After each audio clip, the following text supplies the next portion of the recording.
La vidéo est pas sur toi. La vidéo n'est pas sur toi.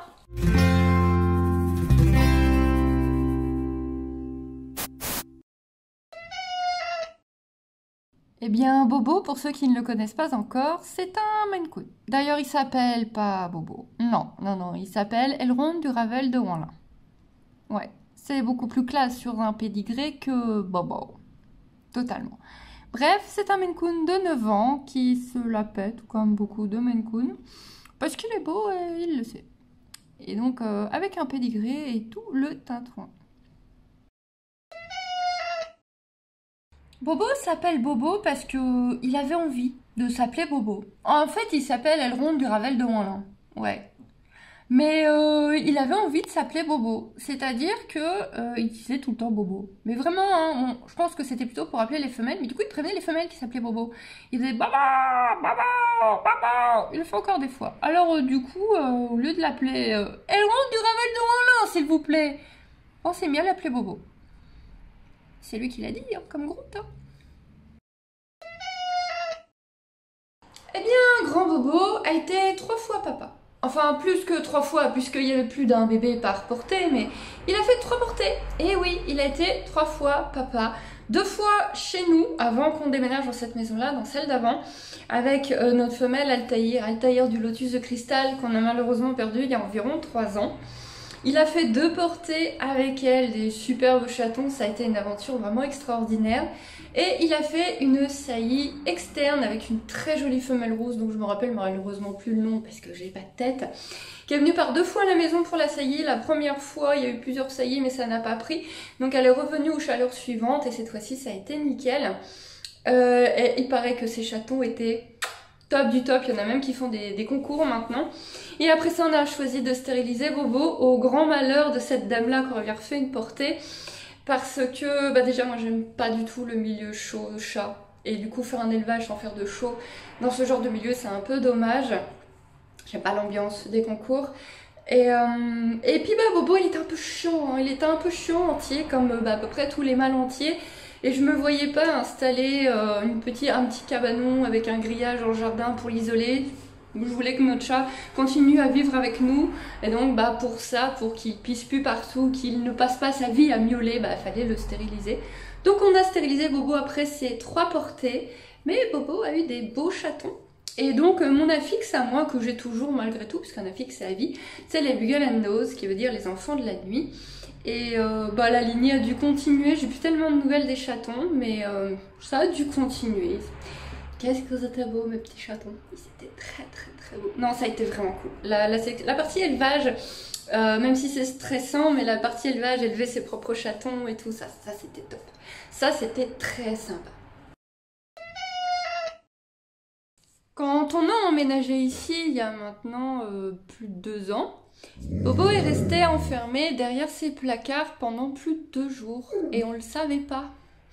En fait, quand on a emménagé, on a bien fait attention de mettre les chats enfermés, désolé les gosses, mais nous sont intéressants, de mettre les chats enfermés dans une chambre là-haut, pour être sûr que les chats ne se sauvent pas, en plus on en avait encore 4 à l'époque. Et donc on a fait notre déménagement, on a fait très attention, etc. On a libéré les chats une fois que tout était fermé et tout. Et très rapidement, pas de Bobo. Je sais qu'il n'aime pas les déménagements, je sais qu'il n'est pas à l'aise, donc je me suis dit, bon, on va lui laisser un peu de temps. Sauf que le lendemain, toujours pas de Bobo, et là je me suis inquiétée, je me suis mise à le chercher vraiment partout, et surtout à l'appeler, et pas de réponse. Bobo, c'est un chat qui répond quand on l'appelle, là, pas de réponse. Donc très rapidement, panique, j'ai fouillé un peu tous les recoins, les cartons qui restaient derrière les meubles, pas de Bobo. J'ai prévenu les voisins. Si vous voyez un gros chat, bonjour, on est nouveau. Si vous voyez un gros chat poilu passer, il est à nous, pouvez-vous nous prévenir? Donc les voisins, très inquiets pour nous, ah, on va vous prévenir si on le voit, etc. Le lendemain, toujours pas de Bobo, impossible de le trouver. J'étais vraiment paniquée. Et je me suis dit, s'il s'est sauvé d'une maison qu'il connaît pas, on est à une demi-heure de route en voiture de l'ancienne maison, mais c'est mort, quoi. On le retrouvera jamais, pour peu que quelqu'un l'ait ramassé. Et je sais plus si c'est encore le lendemain ou si c'est le soir. C'est peut-être bien le soir de cette journée-là, mais il est resté vraiment, il disparu longtemps. J'ai fini par entendre un faible miaulement on n'avait pas pensé aux placards de la cuisine parce que pour nous ils sont scellés, d'ailleurs ils sont relativement scellés, hein, et on n'a pas pensé qu'il avait pu se glisser quelque part là derrière. Et en fait, par tout le bout là-bas, il avait réussi à trouver un passage mais microscopique et à se glisser, sauf que c'était tellement microscopique qu'il était dans la même position depuis plus de 48 heures. Il était allongé dans la même position juste là derrière, donc il a fallu tout écarter pour le tirer, aller le chercher. Il a réussi à reculer, à finir le trajet parce que on ne pouvait pas tout démonter. Du coup, on s'est retrouvé avec un chat qui puait la pisse, qui n'arrivait plus à marcher correctement parce que ses pattes n'avaient pas bougé depuis 48 heures, assoiffé, affamé, mais bon, au moins on l'avait retrouvé.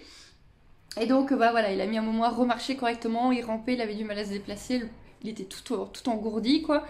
Et voilà, il nous a fait vraiment flipper, vraiment, on lui a donné à boire, on lui a donné à manger, on l'a aidé un petit peu à se remettre, à se déplacer et tout. On a tout remis, on a tout bouché, parce que dès qu'il a commencé à remarcher, normalement, ça n'a pas pris longtemps, hein, au bout d'une heure, il remarchait. Il a essayé de repasser cette espèce d'imbécile heureux. Donc on a bouché avec un bout de plexi, je crois. Donc on a réussi à boucher, il n'est plus jamais repassé. Ensuite, il s'est trouvé 2 de cachettes et au bout d'une semaine, ça allait mieux, il se montrait enfin. Mais voilà, la grosse frayeur, je pensais avoir perdu Bobo.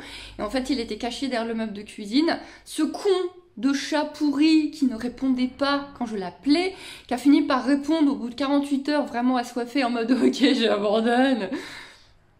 Voilà, merci Bobo, parce que bien évidemment, il aurait pu mourir de soif. Ça aurait été très sympa.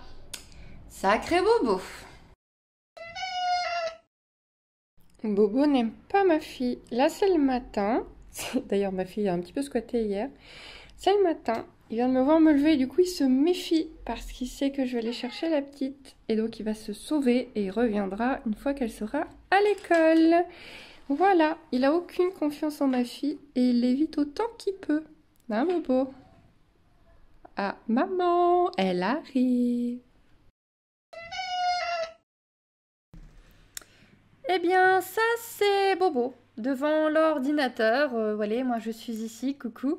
Il est sous le micro, mais là, Bobo, il a l'air calme, on se dit, il dort, il s'en fout, il a la belle vie. Mais Bobo, son rêve ultime à Bobo, attendez, je reviens devant. Ah!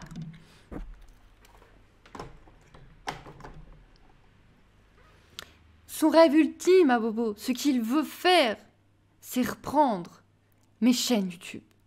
Bobo, il veut prendre la célébrité. Il veut prendre mes chaînes YouTube. Les abonnés de ma chaîne de gaming le savent. Ils le savent tous. Bobo, ils le savent tous. Là, il n'a pas l'air comme ça.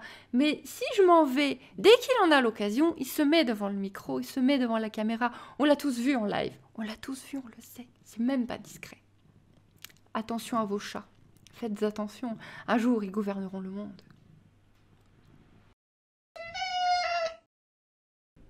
Tous les soirs, Monsieur Bobo ici présent, voilà, ici, là, qui me squatte mon bureau. Tous les soirs, Monsieur Bobo réclame ses bonbons à 23 h. Ce que mes abonnés qui m'écoutent en live ou certains enregistrements et les personnes avec qui je joue le soir sont parfaitement au courant. Parce qu'à 23 h, si je ne monte pas assez vite, Bobo râle et réclame ses bonbons. Et là, en vocal, vous avez tout le monde. Ness, Bobo, il veut ses bonbons. Voilà. En vrai, il les a quand je monte, donc généralement entre 23 h et minuit, et il attend, il n'a pas le choix que d'attendre. Voilà. Bobo a ultra peur des gens. Non, parce qu'il veut devenir Bobo Gaming, il se met devant la webcam, devant le micro, il fait son intéressant. En vrai, il a ultra peur des gens. Vraiment, hein, s'il y a des gens qui viennent chez moi, je vous raconte même pas si ça sonne à la porte, on le voit plus, hein, jusqu'à ce que les gens s'en aillent. On a un ami qui vient jouer régulièrement, d'ailleurs ce dernier mois, il vient une fois par semaine jouer à des jeux de plateau, des jeux de table, des gros trucs de geek. Et bah il a mis, je crois, plus d'1 an avant de voir Bobo. Et maintenant, alors par contre, une fois que Bobo il est habitué, hein, il rentre dans le salon, il miaule, machin, en mode mais attends, qu'est-ce que tu fais encore là, toi bon. Après c'est bon, vous pouvez le voir, vous pouvez le caresser. Mais non, il faut plus d'1 an avant de voir Bobo. Faut vraiment venir souvent, hein. Vraiment, il a une peur des gens. Mais je trouve qu'il s'améliore avec l'âge quand même. Je trouve qu'il s'améliore avec l'âge et qu'il faut un peu moins de temps qu'avant quand même. Mais ouais, il met longtemps. Par contre, une fois qu'il s'est habitué à quelqu'un, bon c'est bon. Bobo adore les plumeaux, comme ça là, les plumeaux à plumes. Ça le rend dingue. Ça le rend dingue. Bon, là, il y a des bruits, il se demande ce qu'il y a, mais je dois les cacher en hauteur. C'est le genre de truc que je dois cacher en hauteur parce que sinon, il va les chercher pour les voler et les embarquer. Et donc, je les cache en haut d'un meuble. Et s'il sait quel meuble c'est, il va pas hésiter, ouais, miaou, à pleurer en dessous. Et oui, gros utilisateur de plumeaux. Mais vraiment les plumeaux à plumes, comme ça. Ah, Bobo. Ouais. Non, ce cœur rose n'est pas à moi. C'est à ma fille. Voilà. Par contre, les M&M's qui restent là, ouais, ça c'est à moi. Bobo, ton plumeau? Non? T'as vu un truc? Oh, ciel, mon Dieu, peut-être que des gens vont rentrer chez nous, Bobo, tu te rends compte? T'es prêt? Non, mais c'est bon, y a personne. Mais y a personne. Et dernier truc avec Bobo, c'est les rouleaux de papier. Rouleau de papier toilette, rouleau de papier essuie-tout. S'il en a un porté, s'il en a un d'accessible, il va le massacrer, le tuer dans d'atroces souffrances, en faire de la charpie, des miettes, pauvre petit rouleau. Ah ouais, non, c'est obligatoire, obligé. Ouais, hein. C'est un peu chiant. C'est un peu chiant quand vous laissez vos rouleaux de papier essuie-tout sur la table.